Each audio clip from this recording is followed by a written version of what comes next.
Magandang gabi. Ngayon ay day 4 na ng NCAP. Ngayon dito tayo sa may Commonwealth. So umpisa dito tayo sa may Circle hanggang Doña Carmen. Babaybayin natin ang exclusive motorcycle lane. Ngayong active na active ang NCAP. Hindi ka pwedeng lumabas sa exclusive motorcycle lane dito sa Commonwealth unless na lang mo ikaw ay exit ng Commonwealth o ikaw ay mag-U-turn. Tamang distansya lang para mag-U-turn. At 200 meters, bawal kayo wag kayong magbabad sa kaliwa kung hindi pa kayo mag-U-turn, tapos malayo pa yung U-turn kasi yari kayo, huli kayo sa ganon. So yun, baybayin natin to ng tama. Ito exclusive motorcycle lane, no? Kaso ngayon ay walang linya kasi burado pa, bagong asfalto yata dito eh. So wala pa yung linya. So yan, pag gabi hindi natin malaman kung saan tayo pupesto kasi hindi natin makita yung linya. Pag napitikan tayo sa likod ng mga camera, NCAP ka, may love letter ka. Sabihin na naman ang OA, walang common sense. Nagalit agad eh, no? Na high blood agad eh, no? So ang titingnan mo na lang pag walang linya, yun know, yung kulay blue doon, no, sa may mga footbridge, may mga ano dyan, may mga signage dyan ng motorcycle lane pag burado yung linya. So sinadya ko talagang daanan to kasi may nababasa ako mga comment na dumaan daw ako ng rush hour. So kasi 'di ba na-testing ko na to ng ilang araw, dumaan ako ng umaga, tanghali, hapon, tsaka yung pinakagabi ko dito 8 to 9 PM. So ngayon ay 7 ng gabi, mag-8 na, malapit nang mag 8 PM. Ngayong May 29, 2025, day 4 na ng NCAP. So let's go, bye-bye natin to. So ngayon ay may baon akong sound trip kasi baka traffic ngayon, no? Kasi yun ang nakikita ko sa ibang mga post ng mga ibang mga vloggers, motor vloggers. Sobrang na traffic sila, bagal, kumpul-kumpul, kala mo may motorcade. So nagbaon ako ng matitinding sound trip. Bakit pagbawal pa nila yung pagsa sound trip, ha? Ninabasa ako na comment, bawal daw ang pagbablog eh, habang nagmo-motorcycle. Bawal daw. Ay hindi naman pala sinabi niyang bawal na direkta. Parang pwede ba yan? Nagbablog ka habang nagda-drive? Distracted act ba yun? Bahala siya. Paniwalaan niya kung ano gusto niyang paniwalaan. Uy, Glock 9 na mga tugtugan ko, ha. Sorry na lang pag napapakanta ako ng mga baratatatat na kanta ni Glock 9, ha. Naka-playlist yata ako ng Glock 9 ngayon eh.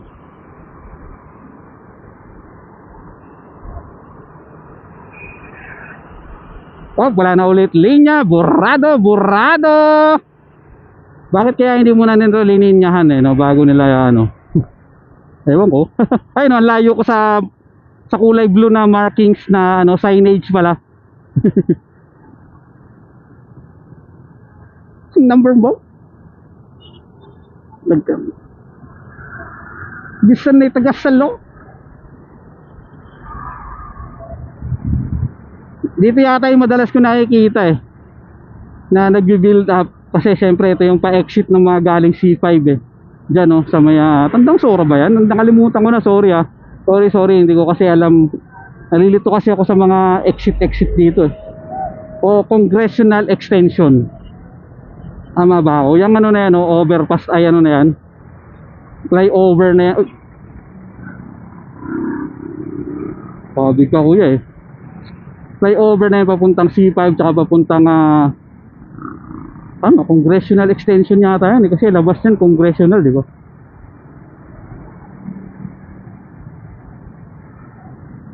Mindanao tatago sa Mindanao tsaka Visayas ba yun? Ayan na, dito na tayo. Ayan, oh. Woohoo! Motorcade, ayan na. Ito yun na hindi ko pa nararanasan masyado.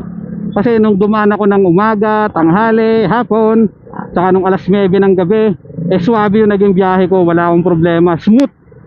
May mga ilan lang na hindi smooth nung dumaan ako dito nung gabi. 9 PM na yun eh. Kasi nga, siyempre sa mga pa-exit ng Commonwealth like Batasan, Litex, ano pa ba? Ayun sa may Ever Commonwealth, medyo mabagal ang daloy kasi mga daming mga pa-exit eh. So ngayon dito pa lang medyo nagbagal na. So dahil siyempre yung mga pa-exit naman dito galing C5. So ayan, motorcade tayo, motorcade! Para tayo naka-motorcade. So may mga iba talaga nangangahas na lumabas pa rin talaga, no?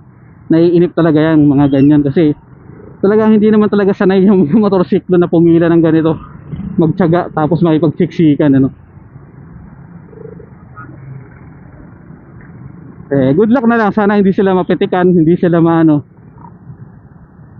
Hindi natin alam kasi kung saan nakapwesto yung ano nila eh, mga camera nila eh. Basta yun na lang, wala na lang samahan ng loob pag napitikan kayo dyan, di ba? Wala kayong dahilan kasi para i-contest yan ha. Napadaan ako kasi traffic eh. Kasi yung traffic ay normal. Ang i-consider lang naman nila, sabi nilang daw nila, yung mga may harang, may mga obstruction.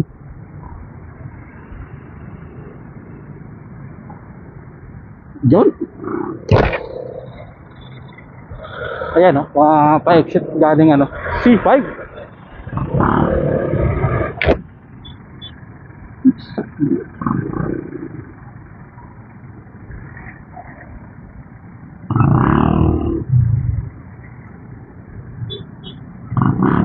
Di lang din natin alam kung may 24/7 yung NCAP, no? Malinaw pa kaya yung camera nila para makita yung mga plate number ng mga nagbabiolate.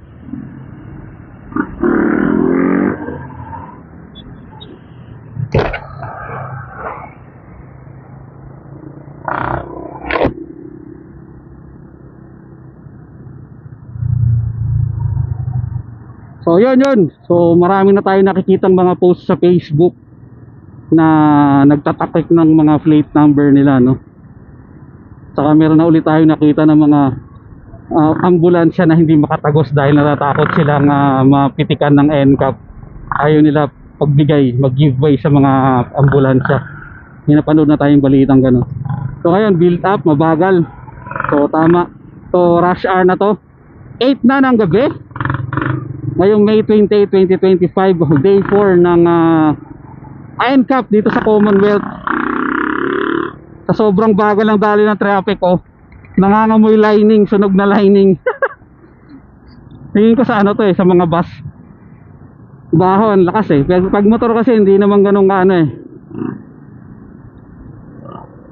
Kung makikita nyo yung yung mga tawag dito, mga private cars nasa tamang linya, yung mga bus nasa kanilang mga linya, yung mga motor nasa kanilang mga linya rin. So, medyo mabagal lang talaga yung daloy ng traffic ko. Ano yung babo yung camera ko? Diyan labo. Matako. Yan, bilis-bilis. So sana ma-upload ko ulit to ng walang tutol, walang at hindi ako mapamura para walang cut yung video, para siyempre makita natin ang buo mula dun sa circle hanggang Doña Carmen na pagbaybay natin dito sa exclusive motorcycling. So matagal ko nang sinabi to sa mga videos ko, nandyan, hanapin nyo exclusive motorcycling Galang Pototoy, yung keyword. Makikita nyo lahat dyan, simula ng dry run ito exclusive motorcycling. Bihira na ako lumabas ng motorcycle lane, unless na lang pag sobrang traffic talaga. Kasi halimbawa Pasko, New Year, ang daming mag-New Year, magpapasko, so nagagamit yung exclusive motorcycle lane ng mga sasakyan. Kumbaga may halo ka dito, may kasabay kang sasakyan, halos sasakyan nandito. So ang gagawin ng motor, splitting, tsaka minsan nandun sa bike lane, nandun sa kaliwa, kumbaga singit-singit ba. So yun lang yung time na naglalabas ako sa exclusive motorcycle lane. Pero kung maluwag naman, kung saktuhan lang yung andar, never akong rito. So nandyan yan yung mga videos ko. Nandyan yan, hanapin nyo lang exclusive motorcycle lane ng Commonwealth Galang Pototoy yung keyword. Makikita nyo lahat yan. Hanggang nung umpisa, dry run pa lang. So kaya medyo sanay na ako sa mabagal na traffic. Nasanay na rin ako.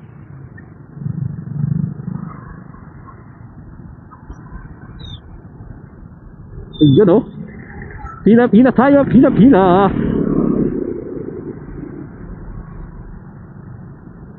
Pila, yun, no? Naranasan ko rin, salamat naman. Ito yung marami ako nabasang comment na try ko daw dumaan ng rush hour. So ito yung rush hour siguro 8 PM na ng gabi. So yun nga, nabanggit ko kanina na dumaan na ako dito, na testing ko na dito ng umaga, tanghali, hapon, at saka yung pinakagabi ko 9 PM. So lahat ng pagdaan ko rito swabe yung daloy, wala ako naging problema, ang bilis ng biyahe ko. So ngayon mabagal, build up traffic, ang bagal talaga. Literal. So yan, parang may motorcade dito. Pero kung titingnan mo is ayos lang naman, no? Ayos lang naman yung NCAP, tapos basta yung motorcycle lane dito sa Commonwealth hindi mahaharangan. Saka siyempre kung talagang fair, dapat hulihin kung sino man yung nagbababad sa linya, kung sino yung lumalabas sa linya, yung wala sa linya, yung fair ba, di ba? Saka siyempre consistent sana yung panguhuli, yung parang ano, pagsasaayos. Kasi baka mamaya 1 month o 2 months lang, wala na, kanya-kanya na ulit, diba? Yun lang naman yung ano natin dito. Tsaka siyempre kung sinasabi ko nga na una, na kung may pagkakamali man sa panghuhuli, hindi naman siyempre perfecto, sabi nga ng mga iba, sana magkaroon din ng fair. Halimbawa, kung naabala mo yung motorista dahil sa maling pagkakamali mo na huli, sana may pakonsuelo, di ba? Inabala mo di ba? Ganun lang yung gusto natin sa NCAP, no? Fair ba? Ganun ang fair. Kasi kung halimbawa yung motorista nagkamali, napitikan na NCAP, di ba, penalty, ano yung ibabayad? Cash, pera. Pag ang nagkamali naman yung nahuhuli, ang ibabayad, ang ibabalik, sorry. Fair ba yun? Diba hindi fair? Pagkakamali nung motorista, nagsettle siya ng maayos. Sana ganun din naman yung mali ang pagkakahuli, magsettle din ng danyos ng maayos, diba? Ganun fair, diba? So narinig ko sa ang interview ng kanina lang, live yata yon, press con para ganun, na bakit ka naman daw matatakot na ma-apprehend o ma-penalize kung wala ka namang ginawang paglabag sa batas trapiko. Di ba dapat ganun din? Bakit ka naman matatakot na magkamali na magbayad ng danyos sa pagkakamali mo sa panghuhuli? Di ba parang parehas lang naman yun So kasi sa Fair Apprehension Act ni Colonel Busita, kasama yun sa kanyang sinusulong yung pagkakaroon ng fair na trato pagdating sa pagbabayad ng penalty. So anuhin nyo na lang dyan, search nyo kung di ko nagkakamali, 3366 yata, ano ba yun, nakalimutan ko na yun. Basta Fair Apprehension Act ni Busita, yun ang isa sa pinakagusto ko lang din sa kanya. Kasi kung katulad yan, yung iba, katulad nito mga motorsiklo na to, mga kapwa natin motorista, siyempre takot yan ma-penalize, di ba? Kaya nga sila nandito So siyempre dapat yung mga manghuhuli, para hindi rin pagdiskitahan kung sino yung gusto nilang pagdiskitahan sa motorsiklo, matakot din sila na hindi sila mangdidiskita o hindi sila mga tawag dito, mangtitrip ba, di ba? Siyempre sasabihin nila hindi naman namin gagawin yun, fair naman kami. Siyempre madali sabihin yun, di ba? Pero paano malalaman ng kapwa natin motorista na fair ka naman talaga, di ba? Unless na lang kung may kasulatan ka nga, di ba? Katulad nung hindi raw nila, katulad ng mga nakikita natin sa Facebook na mga hindi pinadaan yung ambulansya kasi takot yung mga motorista na ma-NCAP. So gawa sila ng kasulatan na i-consider nila na hindi mahuhuli yung magbibigay mag-giveaway sa mga emergency response sa mga vehicle katulad ng ambulansya, fire truck. So pag giveaway mo yan at alam mong lalabas ka ng linya, magpapalit ka ng linya, magbibit ka ng traffic light, consider. Pero dapat may kasulatan. Ganun din yung pag may lubak, pag may kino-construct, 'di ba? Pag may baha, dapat nakasulat din 'yon na ito ay ko-consider namin to, walang huli to. Nakasulat 'yon dapat, 'di ba? Hindi yung verbal lang, kasi mahirap talaga magtiwala. Mahirap. Ikaw ba sasabihin mo, fair kami, maniniwala ka ba doon? O ikaw, ako ba sasabihin ko, sige, mabait ako, maniniwala ka ba? Di ba? Hindi naman, pogi ako, maniniwala ka ba? Di ba hindi? Ganon din yun, di ba? O baka sabihin naman nila, common sense naman dyan. Common sense. Tagalog naman eh.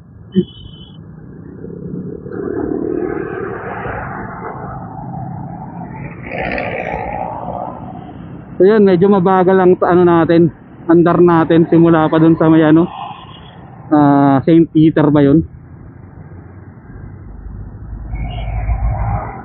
So itong video na to walang cut ha. May manunood kaya na itong video na to na sobrang haba.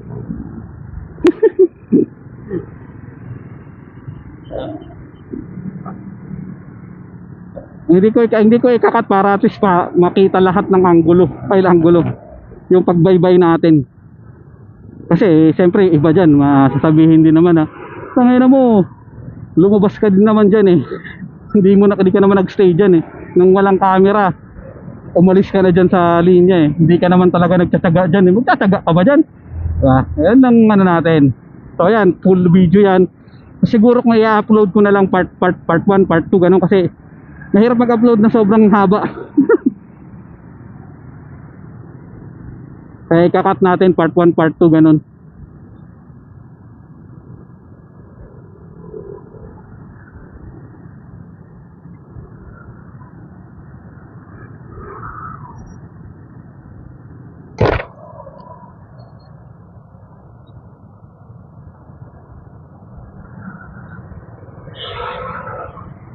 So makakarating na tayo sa Ever Commonwealth. Nandito pa lang tayo. Ang bagal. So siyempre, isa sa nagpapabagal dito yung mga e-exit na. Sakto lang, huwag yung businahan. E-exit naman eh. Nakasignal naman eh. Sakto lang yan, tama lang naman siya. Nag-signal naman eh. E-exit siya eh. So kasi exitan to, papasok ng yung mga pa-Ever ano yan. Hindi ko alam kung saan papunta to eh. Kasi yung Ever Commonwealth. So yan, kaya build up dito. Sunod nito nga build up naman, pa-exit naman ng mga ng Batasan, Sandigan. Kaya mabagal. So ngayon ay rush hour. Siguro kaya ito yung sinasabi sa akin. Pero na dumaan daw ako ng rush hour. So ito na. So naranasan ko na. Pero basic to. Basic naman to. Dati ko nang ginagawa to eh. So kung ayaw nyo maniwala, andyan yung mga videos ko.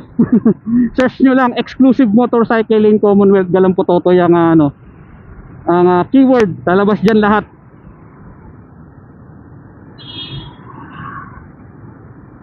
So para palapit na tayo ng ano.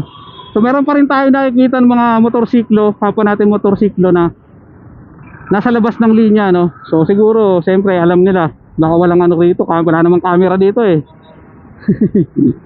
Pero susunod tayo sa batas trapiko.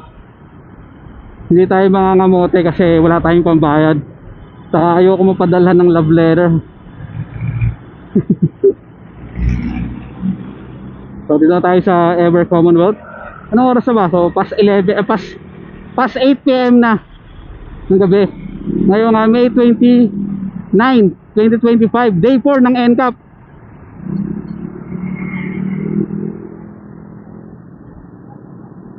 So yan, mabilis na kasi nakalampas na tayo sa exitan eh. So sunod na build up dito, malamang sa malamang ay Sandigan, Batasan, kasi exitan yun eh. So let's go, magandang gabi. So sa kapwa natin motorista, siyempre iwasan nyo na mga mote. No, kasi mahirap ang ma-NCAP, bayad ka. Maaabala ka pa, di ba? So swabe naman ang pagbaybay. Sabi ko nga, wag lang sanang maharangan, wag lang sanang maharangan ng ibang sasakyan, 'di ba? Saka siyempre yung consistency sa pagpapatupad, sa paglilinis, pagsasaayos, 'di ba? Para at least ano na, suabe.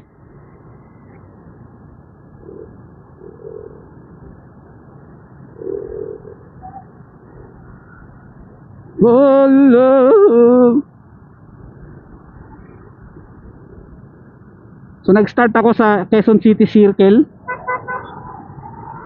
So hindi ko ikakat yung video hanggang makarating ako ng Doña Carmen exclusive motorcycle lane. So ginagawa ko na to before. Actually pag tuwing dumadaan naman ako dito, na hindi ako umaalis sa motorcycle lane pag dumadaan ako dito, except na lang talaga pag may harang, tsaka pag may mga sasakyan sa linya, doon ka talaga exit kasi traffic eh. So ayan, nandito na tayo sa may batasan. So ito isa sa pinakamabigat na tali ng trapiko dito kasi ang dami nag-e-exit dito. Nasasakop yung linya ng motorsiklo para sa mga e-exit ng Commonwealth, pabatasan, pasandigan. So hindi pa rin tayo umaalis.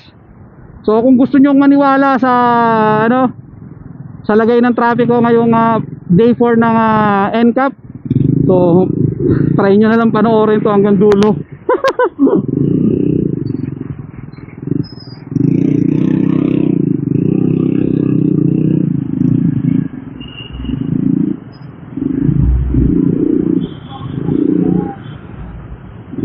So pag nalampasan na rin naman talaga natin itong mga pa-exit na to, swabe naman talaga yung biyahe. Ayan o, diba? So sa mga kapwa natin motorista, wag naman natin sana businahan yung mga naka-signal light kasi mga e-exit yan eh. Pagbigyan natin, pa-exitin natin kasi pa-exit naman talaga yung mga yan.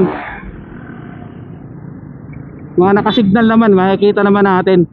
So dito na tayo, ayan o, yung pabatasan yan. So nagiging exitan yan, kaya build up yung traffic. Pero may nakikita pa rin tayo, marami pa rin tayong kapwa motorista na lumalabas sa exclusive motorcycle lane, no? Kahit hindi naman sila e-exit at saka mag-u-turn. So dito na tayo sa batasan, Sandigan. So ngayon ay 8 pasado 8 ng gabi. Ngayon May 29, 2025. So dito na tayo sa may COA. Papunta na tayo ng Litex, isa pang pinaka choke point kasi yan yung pa-exit ng Commonwealth. Ano bang paano dyan? Pa-exit ng Litex, yung papasok ng Litex. Ano bang dyan? Rizal, di ba? Taytay ba? Ay, Tanay ba? Tanay, tsaka ano pa yung isa? Nalimutan ko, basta Rizal din yan, di ba? So sorry, hindi ko talaga kabisado yung mga lugar mga gano. O yan, maluwag na, di ba? Palitex. So swabe yung biyahe dito. Siyempre, doon lang talaga tayo nagbi-build up at saka nabumabagal sa mga exitan point ng Commonwealth. So yan, swabe kung makikita nyo, di ba? Ang linis may ilaw yung exclusive motorcycle lane tsaka bike lane, di ba? Kita ba sa video yung ilaw? So mabilis naman, normal naman kung tutusin eh.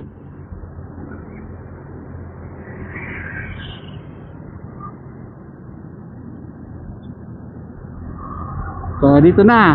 So tingnan natin ngayon kung okay na tong exclusive motorcycle lane dito sa Litex. Kasi kahapon, nabalita eh, panood ko sa balita na parang nag-clearing operation sila dito. Saka pagdaan ko din kahapon ng hapon, mga 5 PM yata yon, malinis, kitang kita yung exclusive motorcycle lane kasi maraming bantay. So nandyan yan sa sa Facebook ko, sa page, kitang kita dyan na medyo nakita yung linya hanggang doon sa sakayan ng mga pasahero. So ayan, tingnan natin ngayon ngayong NCAP Day 4 May 29, 2025. Dito tayo sa Litex ngayon. So tingnan natin. So hindi tayo lalabas hanggat maaari, hindi tayo lalabas kaso pag dito wala, nalalabas ka kasi baka makasagi ka ng pedestrian eh, diba? Egul. So exit talaga, no choice. Kasi may mga pedestrian baka makasagi ka, masagasaan mo, mahirap na. So wala, no choice, may NCAP ka nito. So yun gusto sana natin ipalinaw Ayun ang dami hindi ka makakadaan sa exclusive motorcycle lane Ang daming nakaparada, ang dami nakaharang. Ayun, may bantay pa nga diba, nagmamando. So babalik naman tayo, sige babalik tayo. Papakita ulit natin dito sa may terminal. Ito nagiging terminal to ng bus, jeep, saka vendor space din. So wala, ayan may harang, di ba? Lalabas tayo. So may NCAP tayo nito kung tatuusin. Maaari ha, maaari.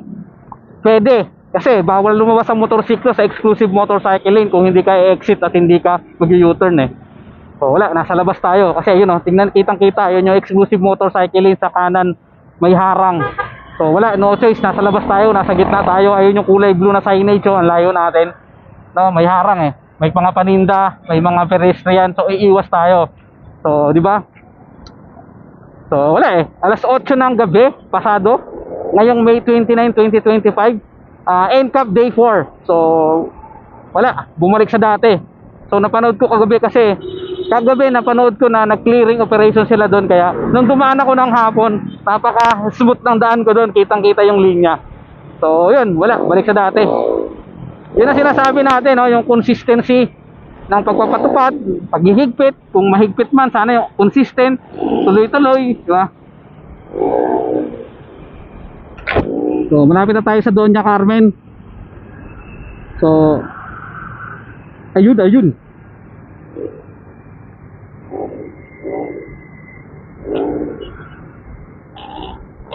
So, magandang gabi, syempre.